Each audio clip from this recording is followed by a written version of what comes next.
বিখ্যাত designer house Sen creations এর অন্যতম কর্তা কর্ণ সেনকে পুলিশ ধর্ষণের অভিযোগে কাস্টাডিতে নিয়েছেন। এই অভিযোগ যদি সত্যি হয়ে থাকে তাহলে কর্ণ সেনের 5 বছরের জেল অবশ্যম্ভাবী। জেঠিমা, জেঠিমা, জেঠিমা, জেঠিমা, মাথা তোলো, কি হয়েছে তোমার? জেঠিমা, জেঠিমা, জেঠিমা একটু জল খাও। ওসব কিচ্ছু না, তুমি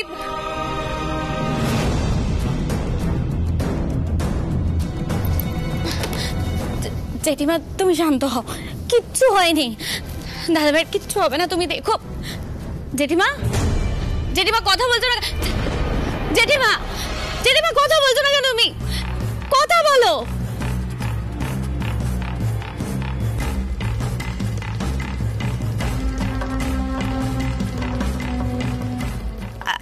হ্যালো বৌদি ভাই, বৌদি ভাই, জেঠিমার জেঠিমার কথা জড়িয়ে গেছে। বৌদি ভাই, আমার মনে হয় জেঠিমার প্যানিক অ্যাটাক হয়েছে। কি বলছো রেনি? মায়ের প্যানিক অ্যাটাক হয়েছে? কিন্তু রেনি, আমি তো এই মুহূর্তে বাড়ি ফিরতে পারবো না, এখানে যা পরিস্থিতি। হ্যাঁ মানে তোমার দাদার বেলের পেপার ওয়ার্কসগুলো এখনো বাকি রয়েছে। শোনো না রেনি, তুমি মায়ের পাশে থাকো, মায়ের খেয়াল রাখো। হ্যাঁ আমি দেখছি, আমি যত তাড়াতাড়ি সম্ভব বাড়ি ফেরার চেষ্টা করছি।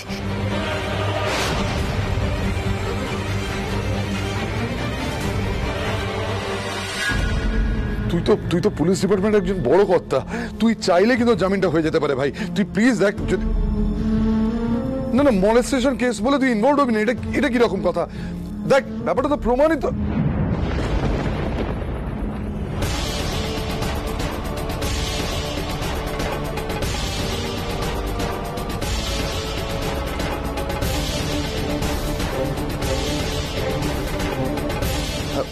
হ্যালো হ্যালো পরিমল, তুমি তো সেশন কোর্টের জাজ। পরিমল, আমার ছেলে, ও আচ্ছা, তুমি শুনেছো ঘটনাটা। দেখো না, তুমি যদি ওর, হ্যাঁ জামিনের, না মানে তোমার ইমেজ খারাপ হয়ে যাবে এটা।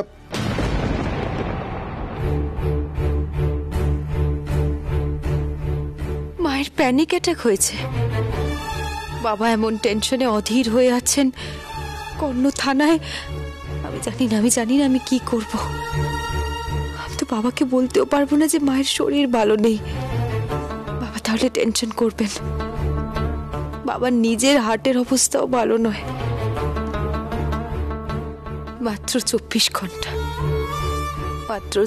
ঘন্টা আগেও আমার ফ্যামিলি কত সুখী ছিল, আর এর মধ্যেই সব একেবারে উলট পালট হয়ে গেল। ঠাকুর, মিসেস সেন, বলছি এই সময় আমাদের ভেঙে পড়লে চলবে না, আমাদের শক্ত থাকতে হবে। দেখুন, অভিযুক্ত হয়ে শুধু লয়ার লড়াই করে না, পুরো পরিবারকে পাশে থেকে লড়াই করতে হয়। ঠিক বলেছেন স্যার, আমাদের এভাবে ভেঙে পড়লে কিছুতেই চলবে না। আমাদের নিজেদেরকে শক্ত করতে হবে, নিজেদের মনটাকে শক্ত করতে হবে। বাবা আপনি একদম চিন্তা করবেন না, একটা না একটা আশার আলো ঠিক বেরোবে। ঠাকুর এই বিপদ থেকে বেরোনোর একটা না একটা পথ আমাদের দেখাও। ঠাকুর, কর্ণকে বাঁচানোর একটা না একটা পথ আমাদের দেখাও। না উপায় একটা আছে। আমার জানাশোনা একজন জাজ আছেন, মিসেস রায়। উনি কিন্তু খুব স্ট্রিক্ট পার্সোনালিটির মানুষ। আসলে আমি যদি গিয়ে এখন কর্ণের হয়ে ওনার কাছে বলতে চাই, তাহলে উনি কিন্তু আমাকে এন্টারটেইন করবেন না। আমি যাব ওনার কাছে। হ্যাঁ নিশ্চয়ই তুমি যাবে। একজন স্ত্রী স্বামীর হয়ে যতখানি বলতে পারবে, অন্য কেউ সেটা বলতে পারবে না। তুমি যাও, তবে বি কেয়ারফুল। খুব সাবধানে ওনাকে কনভিন্স করতে হবে। খুব কঠিন মেজাজের মানুষ উনি, সামান্য কথায় গলে যাওয়ার মানুষ উনি নন। তবে উনি একমাত্র মানুষ যিনি কর্ণর বেল পাওয়ার ব্যাপারে আমাদের হেল্প করতে পারে। কর্ণকে বাঁচানোর জন্য আমি যে কোনো লড়াই লড়তে রাজি। ওকে বাঁচানোর জন্য স্বর্গ নরক আমাকে যেখানে যেতে হবে আমি সেখানে যাব। আমি যাব জাজ ম্যাডামের কাছে, আমি গিয়ে ওনাকে কনভিন্স করব। আমি নিজে যাব ওনার কাছে।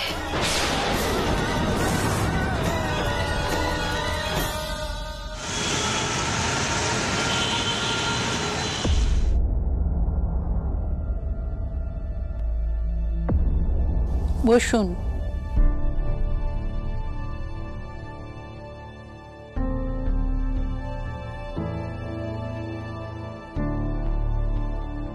কি করতে পারি আপনার জন্য? আমি ম্যাডাম, আমি জানি অ্যাডভোকেট উজ্জ্বল বসু আমাকে ফোন করে আপনার কথা বলেছেন।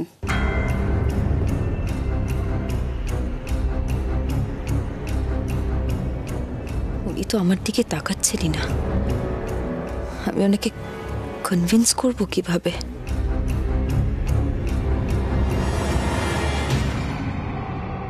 অকারণে সময় নষ্ট করবেন না, কাম টু দ্য পয়েন্ট। আমার তো সময় নেই, বাইরে অনেক নির্দোষ মানুষ আমার জন্য অপেক্ষা করছে, আমি তাদের জন্য কাজ করি। আপনার হাজবেন্ডের মতো একজন মলেস্টেশন চার্জের অভিযুক্ত, তার জামিনে সই করাটা আমার কাছে ইম্পর্টেন্ট নয়। ম্যাডাম, আমার হাজবেন্ডের নাম কর্ণ সেন। উনি সোসাইটির খুব রেপিউটেড এবং ওয়েল নোন একজন মানুষ, কিন্তু আপনি যেভাবে ওনার ইন্ট্রোডাকশনটা দিলেন সেটা মোটেই প্রমাণ হয়নি। ম্যাডাম, আমার স্বামীর ওপর মিথ্যে অভিযোগ করা হয়েছে। উনি যে অপরাধী সেটা কিন্তু এখনো প্রমাণিত হয়নি ম্যাডাম। মেয়েটিকে খুব সৎ আর সাহসী মনে হচ্ছে, উনি কি সত্যি তাই? দেখুন, আপনার হাজবেন্ডের উপরে মলেস্টেশনের চার্জ আনা হয়েছে, আরো নানা রকমের চার্জ আনা হয়েছে।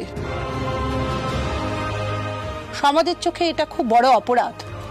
আপনি আমাকে দুটো রিজন দিন, আমি কেন আপনার স্বামীর বেল পেপারে সিগনেচার করব। আপনি নিজেও তো একজন মহিলা, আপনার স্বামীর উপরে অন্য একজন মহিলা শ্লীলতাহানির অভিযোগ করেছে। ম্যাডাম, আজকে আমি আপনার কাছে আমার স্বামীর বেলের ভিক্ষা চাইব না। প্রথমত আমি আপনাকে একটা কথা বলতে চাই, আমি আমার স্বামীর পাশে আছি। সেটা শুধুমাত্র ও আমার স্বামী বলে নয়, কারণ আমি জানি যে আমার স্বামী নির্দোষ, ও কোনো অপরাধ করেনি।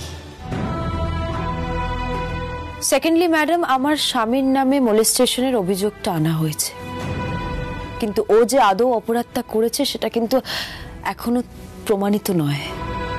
আর ম্যাডাম, আইনের কাছে যতক্ষণ না একজনের দোষ প্রমাণিত হয় ততক্ষণ কিন্তু সে একজন অপরাধী হয় না। আর ম্যাডাম, যখন কোনো ব্যক্তির বিরুদ্ধে এরকম একটা অভিযোগ আনার পরেও তার স্ত্রী তার পাশে থাকে, তাহলে আমাদের বুঝে নেওয়া উচিত যে সেই কেসটায় মেরিট আছে, যেটা আইনের রক্ষাকর্তাদের শুনতে এবং বুঝতেও তো হবে। ম্যাডাম, ম্যাডাম, এই দুটো কারণ কি যথেষ্ট নয়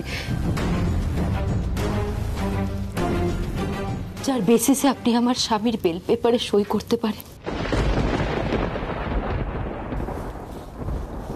আমাদের পুরাণ ইতিহাস সাক্ষী আছে যে একজন স্ত্রী তার স্বামীর জন্য কি কি করতে পারে। ম্যাডাম, সাবিত্রীও যমের সাথে লড়াই করে সত্যবানের জীবন ফিরিয়ে এনেছিল।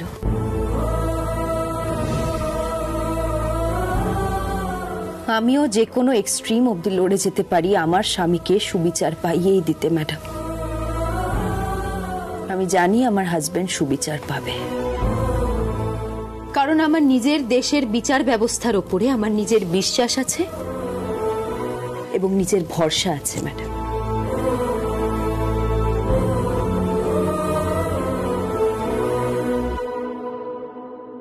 জানি না আমার ভাগ্যে কি দুর্ভোগ রয়েছে, জানি না।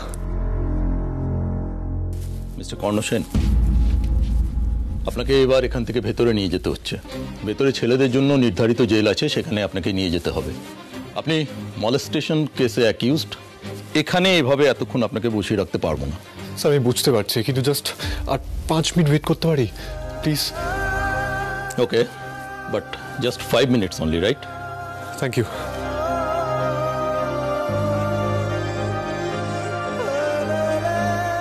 রাধিকা সে কখন জাজের কাছে গেছে, এখনো আসছে না কেন?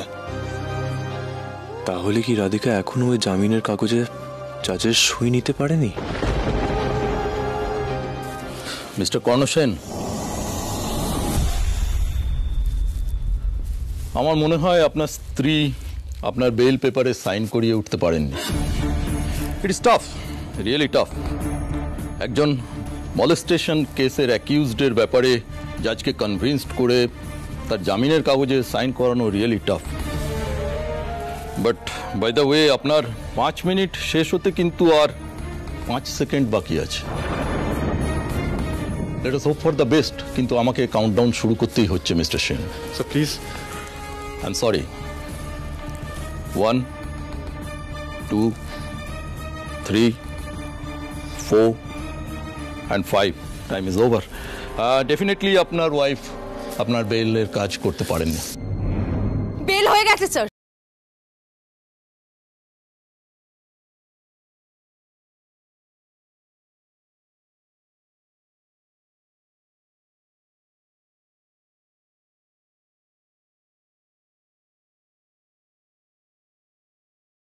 আমি জানতাম আমার বৌমা না, আমার মেয়ে তো হাত তো শেখেনি।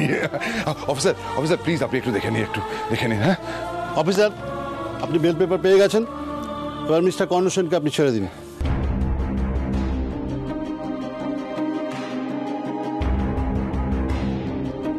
ওয়েল, আমরা এই জামিনের কাগজের ভিত্তিতে ওনার বেল গ্রান্ট করছি, কারণ ওনার কোনো প্রিভিয়াস ক্রিমিনাল রেকর্ডও আমাদের কাছে নেই।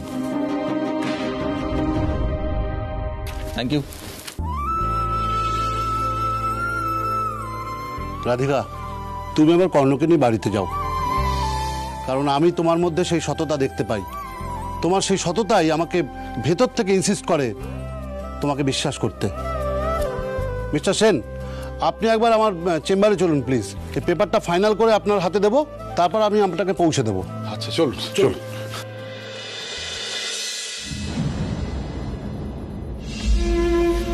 কি হয়েছে? কিচ্ছু হয়নি। এমন তো কিছু হয়নি যার জন্য তুমি মুখ লুকোবে। আমি তোমাকে বিশ্বাস করি, আর এমন কিছু তুমি করোনি যার জন্য তোমার অস্বস্তি হচ্ছে। বেল হয়ে গেছে, চলো বাড়ি চলো।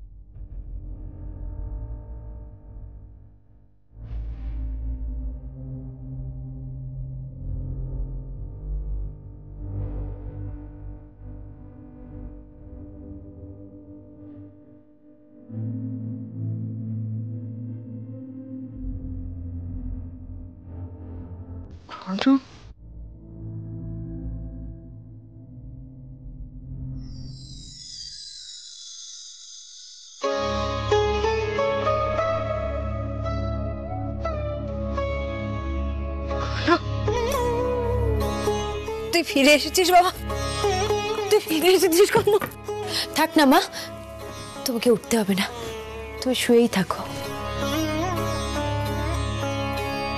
হ্যাঁ মা প্লিজ, তুমি প্লিজ শুয়ে পড়ো।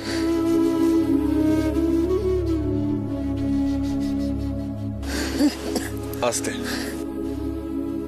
হ্যাঁ তাই তো, দিদির তো ওই প্রেশারটা না একেবারে নিচে নেমে গেছিল, শরীরে আর কোনো সার ছিল না। আমি তো ভাবলাম এই বুঝে দিদির কিছু ভালো মন্দ করে। জয়তী, আজে বাজে কথা বলো না তো। না মানে আমি কথাটা সেভাবেই বলিনি। এই তো কর্ণ এসে গেছে, এবার দেখবে দিদির আর কোনো ভয় নেই, দিদি একদম ভালো হয়ে যাবে। বাবা, কর্ণর তো খুব নাজেহাল অবস্থা দেখছি। জাহ্নবী খুব ডেঞ্জারাস জানতাম, কিন্তু ও যে কর্ণের সাথে এত সাংঘাতিক কিছু করতে পারে তা তো কল্পনা করিনি।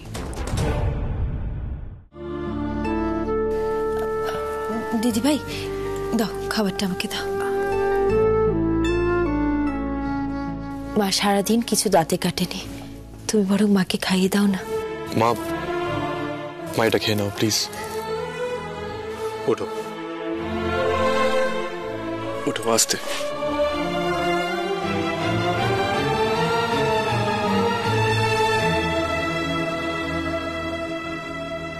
আস্তে।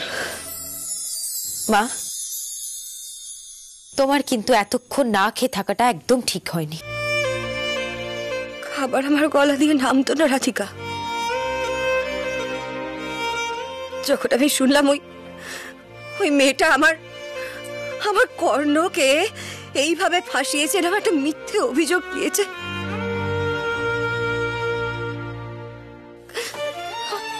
আর ভালো ছেলেটাকে এভাবে মেন্টালি টর্চার করেছে, মনে হচ্ছিল আমি মরেই যাব।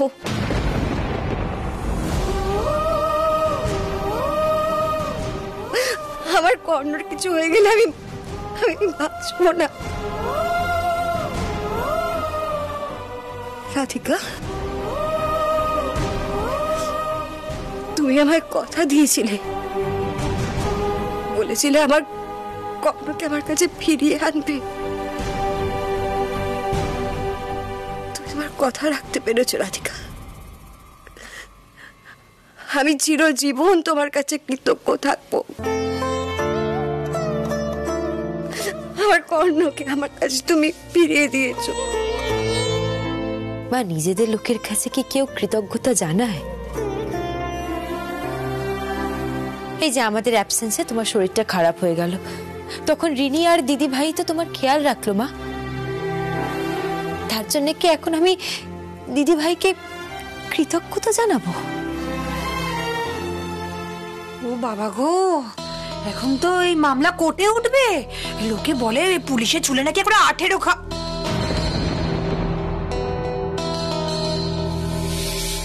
না মানে এসব ঘটনা কি করে হয়ে গেল বলো তো? আচ্ছা জয়দীপ, তুমি প্লিজ এই সমস্ত পুলিশ দেখানো বন্ধ করো তো। রাধিকা, তুমি বরং কর্ণকে নিয়ে ঘরে যাও। হ্যাঁ রাধিকা, ঠাকুরপো যা বলছে করো, আমার কর্ণকে নিয়ে ঘরে যাও। কর্ণ খুব টায়ার্ড, ওর রেস্ট দরকার।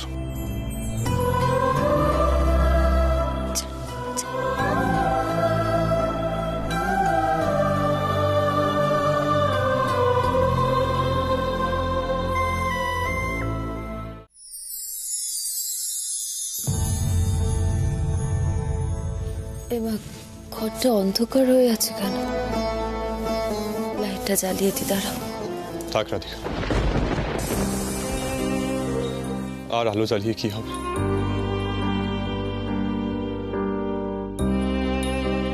আমার জীবনেও তো এমন অন্ধকার নেমে এসেছে।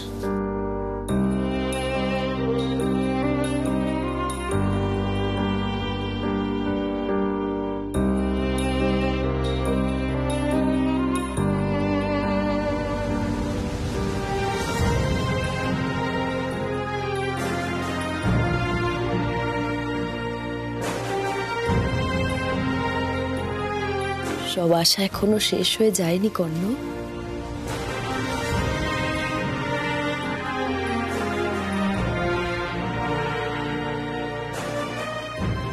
আজ আমি থানায় বসে দেখলাম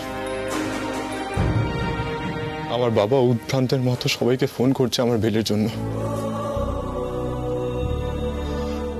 আমার মায়ের প্যানিক অ্যাটাক হয়েছে।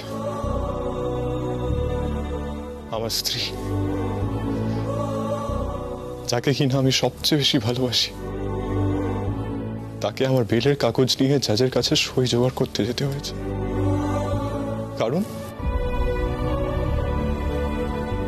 কারণ তার স্বামীর ওপর মোলেস্টেশনের অভিযোগ আনা হয়েছে।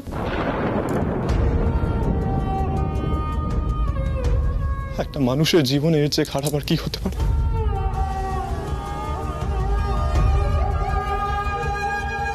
আমার অবস্থা এখন এই রাতের মতো, অন্ধকারে ঢাকা, আর আমার সামনের দিনগুলো আরো গভীর রাতের মতো, সম্পূর্ণরূপে অন্ধকারে ঢাকা। কর্ণ, তোমার বাবা মা তোমার স্ত্রী প্রত্যেকেই তোমাকে ভালোবাসে।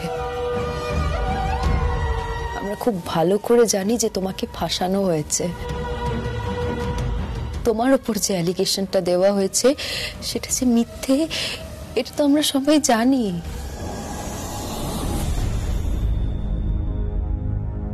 জাহ্নবী, এটা কি করছো তুমি? তুমি ফোন করে চিৎকার করছিলে। কে? ওটা তো ফেক কল ছিল। আমি তো জাস্ট অ্যাক্টিং করছিলাম। নো মোর রাধিকা, এখন শুধু আমি আর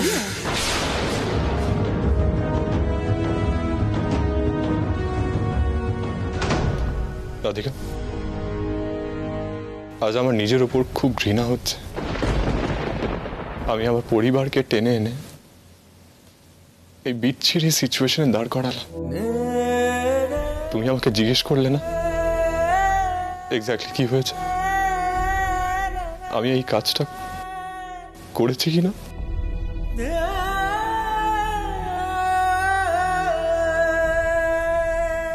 কর্ণ, তোমার স্ত্রী তোমাকে বিশ্বাস করে, আর আমার বিশ্বাসের জোর এতটাই যে আমার তোমাকে আলাদা করে জিজ্ঞেস করার কোনো দরকার নেই যে তুমি কাজটা করেছো না করনি। না, আর না, চলো এসো এসো এসো।